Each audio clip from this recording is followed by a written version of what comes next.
आज की वीडियो में हम बात करने वाले हैं Delhi through the ages paper की। और इसमें हम मुगल कालीन जो वाटर फ्रंट गार्डन है उसके बारे में बात करें। दी मुगल वाटर फ्रंट गार्डन के बारे में इब्बा कोच ने एक आर्टिकल लिखा है, तो आज हम इस वीडियो में उसके बारे में जो है बात करेंगे। सबसे महत्वपूर्ण बात यह है कि मुगलों ने बगीचे को जो है संरक्षण दिया। बगीचे का जो मीनिंग है, उसका जो फंक्शन है या कंटेंट है, वो डिफरेंट डिफरेंट है। तो ये जो गार्डन है या बगीचा है उसको उसको जो है ठीक तरीके से समझा नहीं गया है। मुगलों का जो ये बगीचे का कॉन्सेप्ट है बहुत ही महत्वपूर्ण है। बाबर ने चार बाग या चहार बाग बनवाया भारत में, और इसकी घेराबंदी की है। और इस बाग में जो है इंटरसेक्शन है, वॉकवे है, विशेषकर जिसको चार खंड या रास्ते कहते हैं। इंटरसेक्शन या वॉकवे का मतलब है चार खंड या रास्ते। हालांकि बाबर के द्वारा बनाए गए बगीचे जो है अब शेष नहीं बचे हैं। बाबर ने भारत में अपने शासन के दूसरे वर्ष में यमुना नदी के तट पे एक गार्डन बनाया, और जो हिंदुस्तान का पहला गार्डन था जिसमें वॉकवे था, मतलब चार खंड वाले रास्ते थे। और इसी आधार पे मिर्ज़ा कामरान ने लाहौर में गार्डन का निर्माण किया। तो सबसे महत्वपूर्ण बात यह है, क्या बाबर के चार बाग को बागे हस्त बिहिस्त कहा गया है? क्या इसमें एक ही वॉकवे है या इससे ज़्यादा वॉकवे है? क्या बाबर के चार बाग में इंटरसेक्शन थे, वॉकवे था? मतलब इंटरसेक्शन या वॉकवे का मतलब है चार खंड या रास्ते। क्या इसमें इसके मध्य में, मतलब जो भी बाग है इसके बीच में वॉकवे है, जो इसको एक तरीके से रेक्टेंगुलर बनाता था। तो बाबर का जो बाग नीलोफर है जिसको 1527 से 1529 के दौरान बनाया गया, जो कि धौलपुर में था। तो ये बाग जो है इसकी कोई स्पेसिफिक आकृति नहीं थी, मतलब ये इर्रेगुलर प्लान में बना हुआ था। और इस बगीचे में कमल के फूल ज़्यादा थे, मतलब कमल के पेड़ ज़्यादा थे, जैसे कि इटली के बगीचे में आपको मिलेंगे। बाबर ने जो बाग नीलोफर बनाया, ये विशेषता है चार बाग फारसी परंपरा पे आधारित था। और इसमें जो है क्रॉस एक्सियल फीचर हमें दिखता है। क्रॉस एक्सियल फीचर में हमें एक पानी के झरने या चार चैनल जो हैं वो हमें दिखाई देते हैं। मतलब cross axial feature of the pull or four channel हमें दिखाई देते हैं। बाबर ने जो बगीचे बनवाए उसमें पुल या चार जो चैनल है या रास्ते हैं वो महत्वपूर्ण है। बाबर स्वयं जो है बाबरनामा में गार्डन के बारे में नहीं लिखता है। लेकिन बागे नीलोफर जो है एक तरीके से सिमेट्रिकल प्लान पे आधारित। बाबर का जो बागे नीलोफर है एक तरीके से सुडोल प्लान पे आधारित है, जो कि भारत में पहली बार बनवाया गया। इसमें गार्डन है और बहता पानी जो है इसकी महत्वपूर्ण विशेषता है। इसके बाद बागे वफा। बागे वफा जलालाबाद में बनाया गया 1508 से 1509 में। और इसके अलावा बाबर ने इस्तालिफ गार्डन बनाया 1519 में, मतलब इसकी मरम्मत कराई इस्तालिफ गार्डन की। और इसमें जो है बेसिकली ये जो गार्डन है ये नेचुरल जो पर्यावरण है उसमें बनाया गया, जिसमें पानी की जो धाराएं हैं वो महत्वपूर्ण थी। इसके अलावा कश्मीर पे भी जो है मुगलों का नियंत्रण हुआ, और वहाँ पर भी हमें गार्डन देखने को मिलता है। और नॉर्दर्न इंडिया में जो है पानी के रास्ते महत्वपूर्ण है, या पानी के जो स्रोत हैं जैसे कि बड़ी बड़ी नदियाँ हैं वो महत्वपूर्ण हैं। तो इस आधार पे भी जो है गार्डन का निर्माण किया गया। आगरा का बगीचा जो है हम देखते हैं कि ये यमुना नदी के किनारे बसा है। और यहाँ पे जो है हम देखते हैं कि इस समय आगरा का डेवलपमेंट हुआ। और नदी जो क्षेत्र है आगरा का, जो यमुना क्षेत्र है, उसको अर्बन प्लान का हिस्सा बनाया गया। यहाँ गार्डन बने। और हम देखते हैं कि मुग़ल जो है लाहौर से आगरा आए। बाबर जो है बाबर ने जो है आगरा में गार्डन का निर्माण किया। इसके बाद अकबर के समय हम देखते हैं कि दिल्ली में अर्बन प्लानिंग या शहरी जो एक तरीके से प्लानिंग है, अकबर के समय दिल्ली में अर्बन प्लानिंग हमें दिखाई देती है। 1581 में मॉन्सरेट जो है वो एक तरीके से विदेशी यात्री है, वो आता है दिल्ली और वो लिखता है कि दिल्ली में कई सारे गार्डन हैं। इसके बाद यहाँ पे सब अर्बन क्षेत्र भी थे, फ्रूट एंड फ्लावर्स के गार्डन थे। और ये सब जो है यमुना के ईस्ट में थे। आगरा का जो रिवर बैंक है शहर शहर के रूप में जो है वो विकसित हो रहा था। अकबर के समय आगरा को राजधानी बनाया गया। अबुल फजल लिखता है कि आगरा जो है खलीफा का स्थान था और सल्तनत का केंद्र था। तो यहाँ पे आगरा में गार्डन्स थे और इसके अलावा आवास था और इसके अलावा यहाँ पे दरबार भी लगाया जाता था। तो यमुना के दोनों ओर गार्डन का निर्माण किया गया। जहांगीर के समय भी आगरा जो है एक तरीके से रिवर बैंक गार्डन सिटी के रूप में विकसित रहा था। मतलब जहांगीर के समय भी जो आगरा की इम्पोर्टेंस है वो जारी रही थी। जो डच यात्री है पेलसट, पेलसट नामक डच यात्री जो है लिखता है कि जो आगरा शहर है इसका दायरा बहुत ही विस्तृत था और हर कोई जो रिवर बैंक है या नदी का जो किनारा है वहाँ पे बसना चाहता था, उससे जुड़ना चाहता था। और यहीं पे मुख्यतः कुलीनों के आवास थे और जो इस रिवर बैंक या नदी के किनारे को महत्वपूर्ण बनाते थे। पेलसट लिखता है कि आगरा में 33 बगीचे थे और जहांगीर के समय हम देखते हैं कि आगरा को रीमॉडल्ड किया गया, मतलब इसको दोबारा से मतलब इसमें कुछ फेरबदल किया गया। नूरजहाँ के हम समय हम देखते हैं कि राम बाग को रीबिल्ड करके बागे नूर अफशान जो है बनाया गया 1621 में। 1620 में मुमताज़ ने जो है बागे जहनारा का जो है निर्माण किया। ये दोनों बाग जो है ये भी नदी के किनारे बसे हुए थे और इसमें मुख्य इमारत केंद्र में नहीं थी बल्कि ये एक प्लेटफॉर्म पे बनाई गई थी और ये नदी के किनारे जो है मेन जो मोनूमेंट है या मुख्य जो इमारत है वो नदी के किनारे थी। और भूमि की ओर जो है मतलब जो ज़मीनी हिस्सा था वहाँ पे गार्डन जो है एक तरीके से बनाया गया। बागे नूर अफशान और बागे जहानारा ये दोनों बाग जो है कुलीनों और शाही परिवार से जुड़े और ये उनकी जो है एक प्रॉपर्टी की तरीके से थे और इन गार्डन को बाद में मकबरे के रूप में जो है बदल दिया। चार बाग का अर्थ था 4 खंडों में बटा हुआ बाग। इसके अलावा इसमें खियाबान भी था। खियाबान का अर्थ था वॉकवे, मतलब चलने का रास्ता। और इस बाग में हमें वाटर चैनल या पानी के झरने या पानी का जो बहाव है वो भी दिखता है। यहाँ रिवर गार्डन का व्यू दोनों जो है हमें दिखाई देता है। धोबी महल जो है एक छोटा गार्डन है जो कि 4 दीवारी से घिरा हुआ है और ये लेक के किनारे पे बना है। धोबी महल रेक्टेंगुलर है, आयताकार है और इस 3 ओर से दीवारों से घिरा है। इस गार्डन की जो बिल्डिंग है वो पानी वाले क्षेत्र पे है और यहाँ पे एक टेरेस भी है और इसके अलावा एक मंडप के तरीके का हौज बना है। धोबी महल में 4 बाग है, हौज है और इसके अलावा खियाबान है। खियाबान मतलब वॉकवे है और यहाँ पे पानी के संकरे रास्ते हैं, मतलब पानी भी जो है पानी का जो रास्ता है वो भी जो है धोबी महल में हमें दिखाई देता है। धोबी महल जो है ये गार्डन है, ये 4 बाग पूरी तरीके से प्लानिंग करके बनाया गया है। धोबी महल जो है धोबी महल नामक जो ये बाग है पूरी तरीके से 4 बाग परंपरा पे बनाया गया है।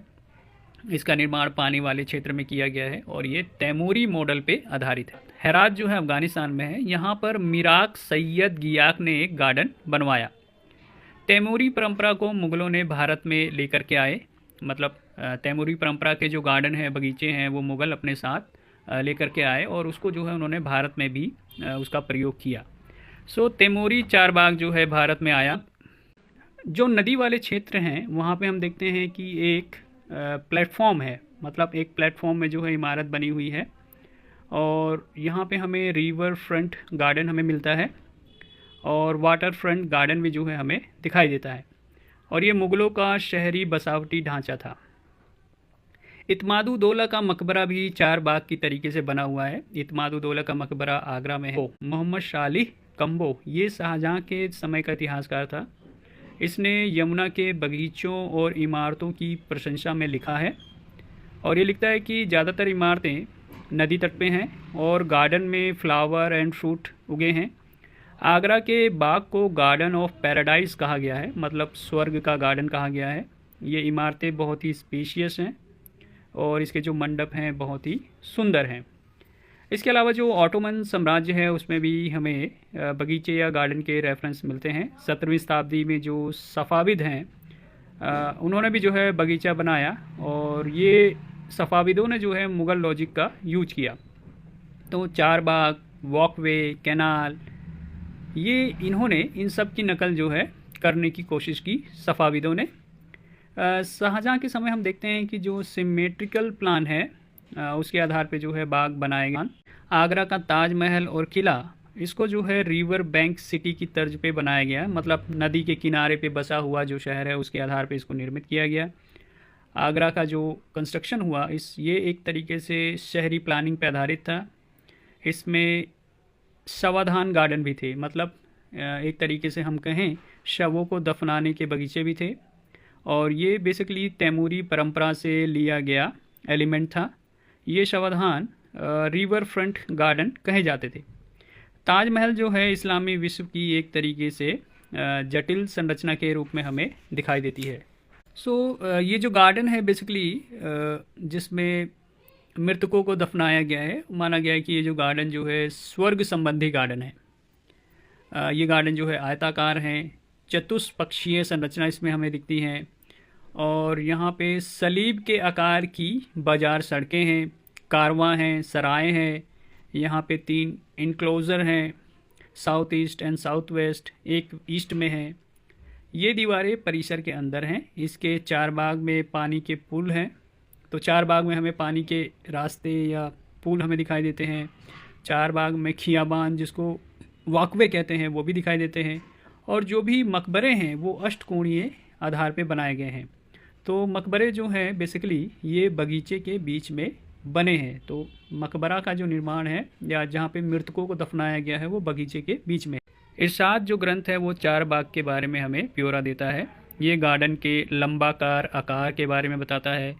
चलने के जो रास्ते हैं जिसको खियाबान या वॉकवे कहा जाता है उसको बताता है। पानी के जो चैनल हैं उसके बारे में जानकारी देता है। यह 4 बाग के पुण्य विभाजन की बात करता है, मतलब 4 बाग का जो डिवीज़न है उसके बारे में बात करता है। ये बागबानी का एक तरीके से मैनुअल है इरशाद ग्रंथ। तो मुग़लों ने मंडप को दक्षिण की ओर नहीं बनाया, मतलब तैमूर के टाइम में हम देखते हैं कि जो मंडप है वो दक्षिण की ओर बना है, लेकिन मुग़लों ने दक्षिण की तरफ मंडप का निर्माण नहीं किया। तो मुग़लों ने जो है नदी तट के किसी भी दिशा में इसको जो है बनाया।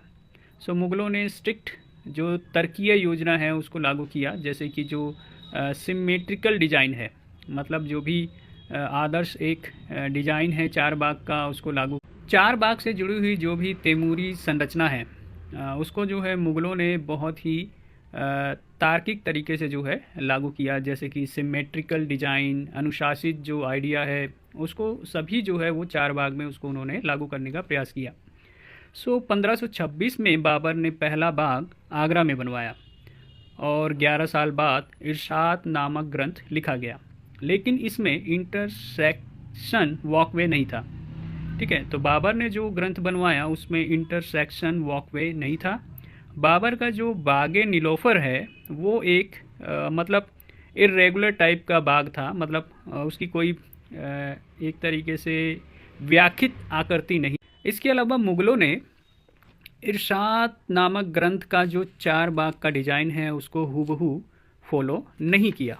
कुछ बागों के बीच में हम देखते हैं कि इंटरसेक्शन है, बिल्डिंग्स बना दी गई हैं, जैसे कि हुमायूं के मकबरे में हम देखते हैं जिसका निर्माण 1562 से 71 के बीच में हुआ। इसमें हम देखें कि इसमें जो भी बाग है इसमें हमें इंटरसेक्शन दिखता है और बिल्डिंग भी दिखती है।